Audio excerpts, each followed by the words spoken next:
Ethical considerations in conducting basic research. For our session objectives, first, we will determine the ethical issues in the conduct of research, and we will address the ethical concerns by promoting ethical practices in conducting basic research.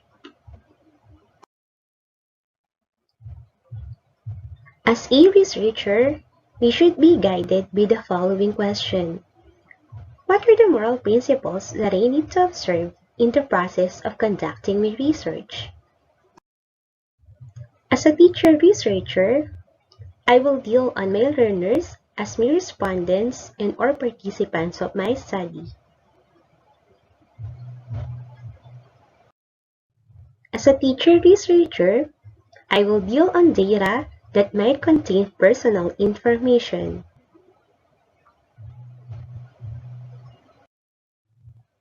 As a teacher researcher, I will also consult previous studies and researchers which are owned by someone. And as a teacher researcher, I might get data that may cause unexpected results of my study. With all this in my mind, what will I need to observe in dealing with these considerations? The answer to the question is knowing what is research ethics. Research ethics are moral principles that researchers must follow in the conduct of research in their respective field. Here are some ethical considerations that a researcher should know. First, we have ethical concerns in recruiting participants. We have disclosure of private data or information usage. Third one, data falsification, fabrication, and plagiarism. Fourth one, conflicts of interest. And lastly, we have the data retention and destruction. Let us go now to the first ethical issue in recruiting our participants for the study.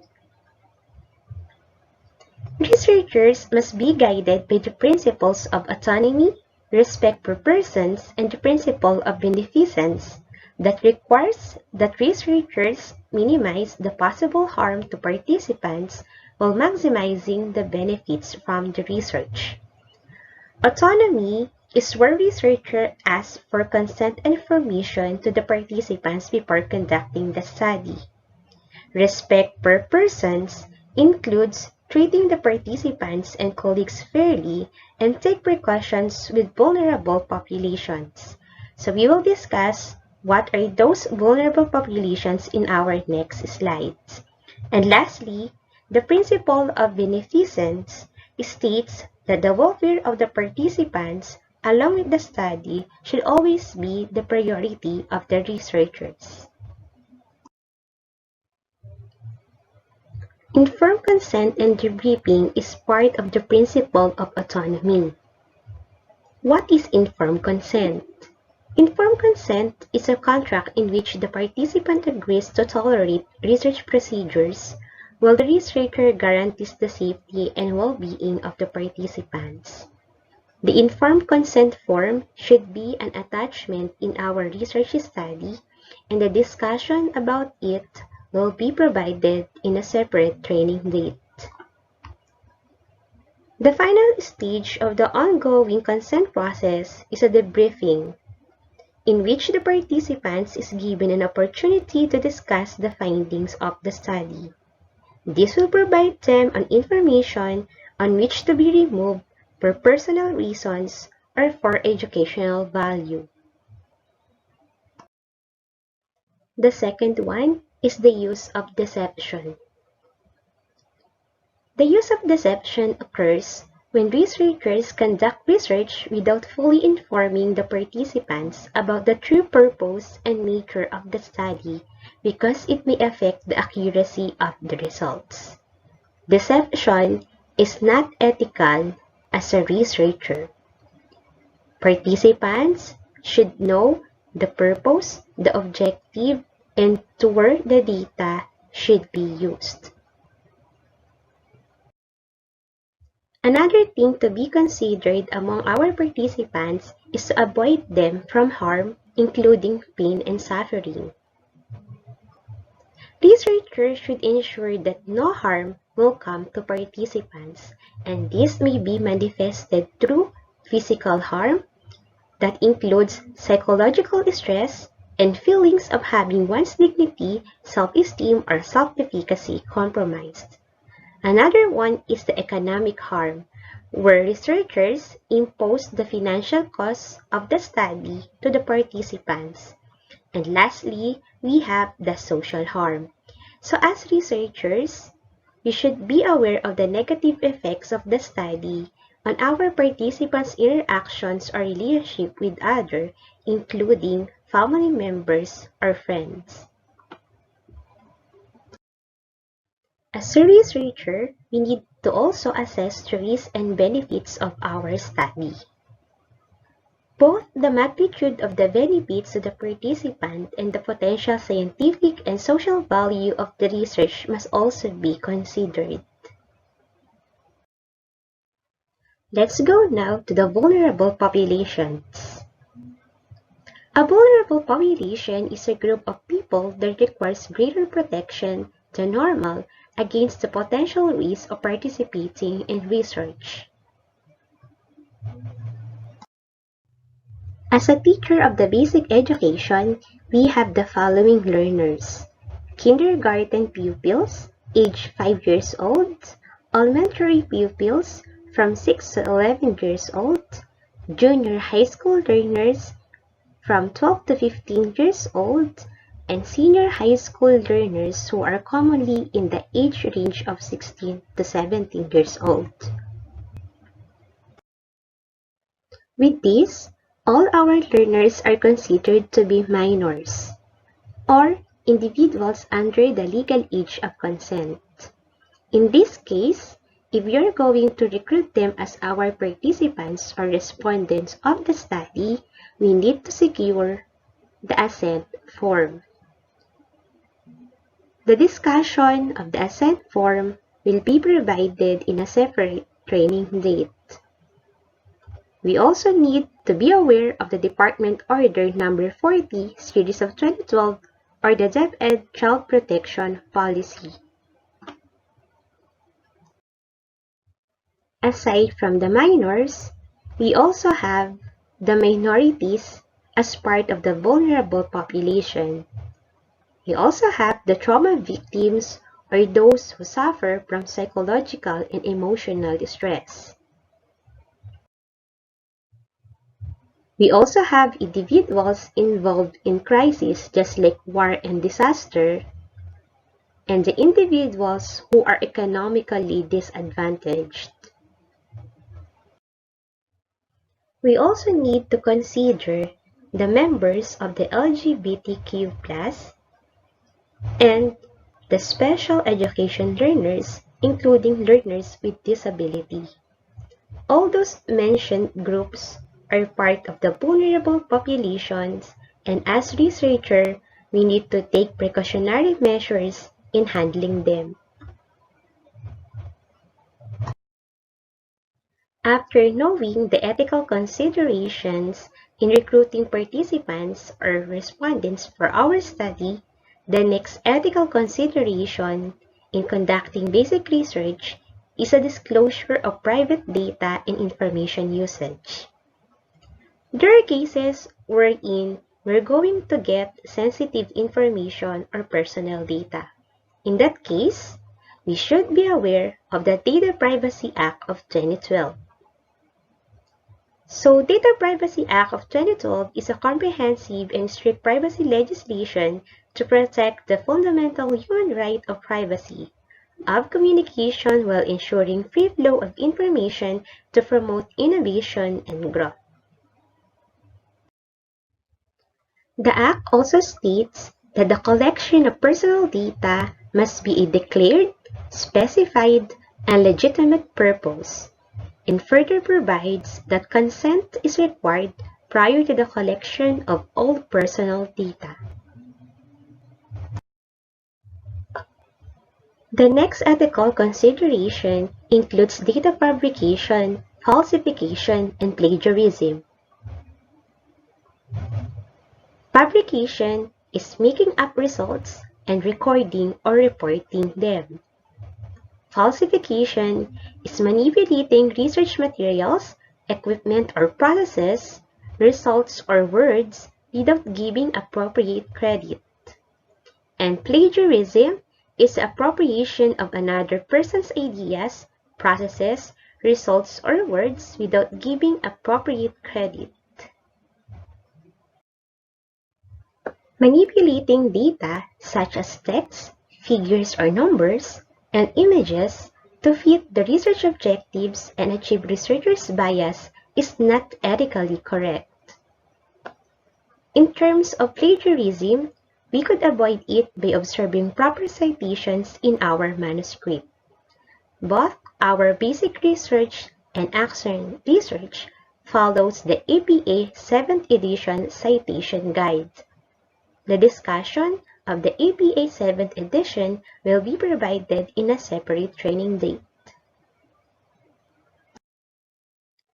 The next ethical considerations in conducting basic research is the conflict of interest. Conflict of interest in research exists when the individual has interest in the outcome of the research that may lead to a personal advantage and that might therefore, in actuality or appearance, compromise the integrity of the research. So as researcher, we should always be objective in all the research that we need to do. The last ethical consideration in conducting basic research is the data retention and destruction. The question is, until when a researcher will retain the collected data? So the first one is the purpose of retaining the data. So what is the purpose and the use of retention? For example, is the retention necessary to achieve the specific purpose for which the data were gathered and used? Is its retention for and necessary for secondary usage? The next one is the type of data collected. Are they sensitive?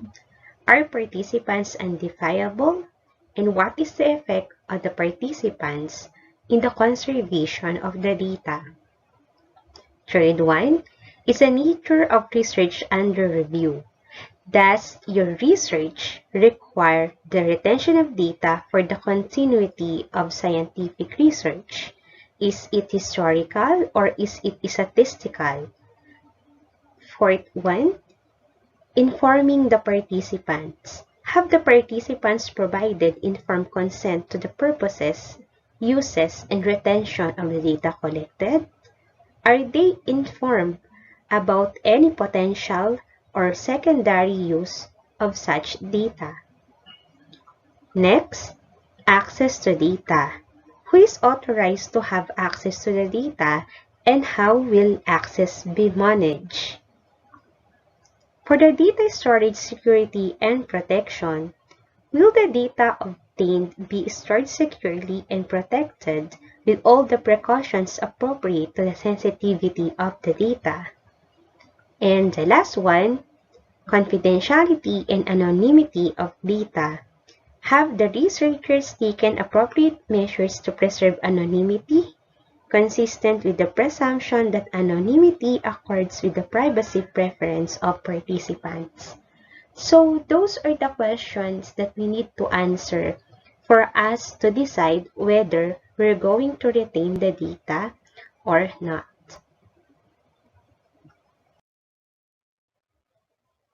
The next one is when to dispose the data. Unless a researcher has received approval from participants to archive their data, he or she is eventually faced with the task of destroying the data. How to dispose of data? Paper records should be destroyed or disposed of in a manner that leaves no possibility for reconstruction of information. Appropriate methods for destroying or disposing of paper records including burning, shredding, then cross-shredding, pulping, and pulverizing.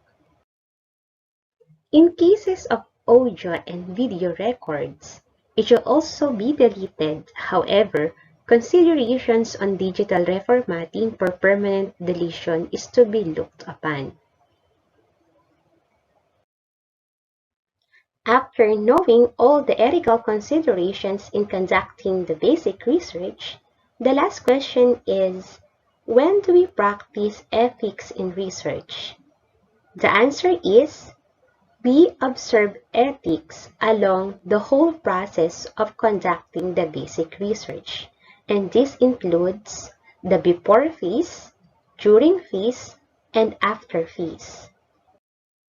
Before conducting our basic research, we need to observe justice by avoiding discrimination in participant selection and by distributing benefits and risks of research fairly. Legality by knowing and obeying the relevant laws and government policies. Social responsibility by striving to promote social good and preventing harm to society, including the environment in conducting our research. And intellectual integrity in writing our research proposal. During the conduct of our basic research, ethics could be manifested by observing objectivity, meaning we need to avoid bias in our research design and data analysis, and we need to disclose personal interests that may affect our research. Carefulness by avoiding errors and negligence, by keeping good records of research activities and correspondence. Honesty by avoiding fabrication, falsification, and misrepresentation of data. We should not deceive our colleagues and other granting agencies for our research. Autonomy by securing actual permission from the participants and obtaining informed consent signed by our respondents. Confidentiality by protecting participants' rights, privacy, and sensitivities, and protecting communications and records. Respect by treating our participants and colleagues fairly, and minimizing harms and risks while maximizing the benefits of the research. And we need to take special precautions with vulnerable populations. Aside from that, we also need to observe openness by sharing ideas, results, tools, and research resources. We should be open to criticism and new ideas. Competence by maintaining and improving our expertise and by ensuring that we are using an adequate method in our research. Lastly, responsibility is observed by helping us in educating our readers.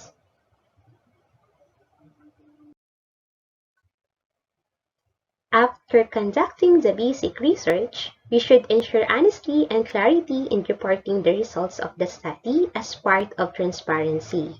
We also keep our promises and agreements with our participants and colleagues by acting with sincerity and striving for consistency of action. So this refers to our integrity. And lastly, for those who want to publish our study, we need to observe the publication ethics. To wrap our session for this day, always remember that research is built on foundations of truth and trust. Thank you very much for listening and feel free to send me message for clarifications using the following address. Enjoy the rest of the day.